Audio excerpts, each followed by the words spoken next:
नमस्कार दर्शक बंधु मु आकाश आपण मानक स्वागत करुच्ची मो ब्लॉगिंग चैनल आकाश ब्लॉगिंग रे आज आपण मानक सहित मु गोटे बढ़िया रेसिपी शेयर करा जाउची जहाँकि बालेश्वर बहुत प्रसिद्ध से रेसिपीर ना हूँ रेसिपीर नाटी हूँ बांफ दिया माछ तरकारी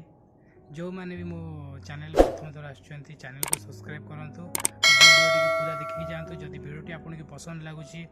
लाइक करूँ वीडियो को और जदि शेयर करूँ सांग मान सहित आ वीडियो को पूरा देखी जातु आसतु रेसिपी आम बनवा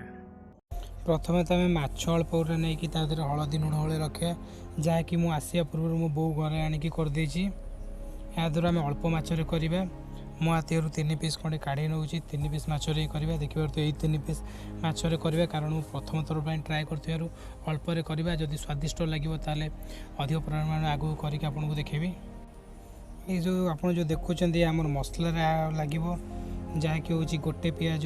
10 ରୁ 8 ରୁ 10 ପାଖୁଡ଼ା रसुण अल्प गोटे हाफ इंच अदा 4टा लंका किछि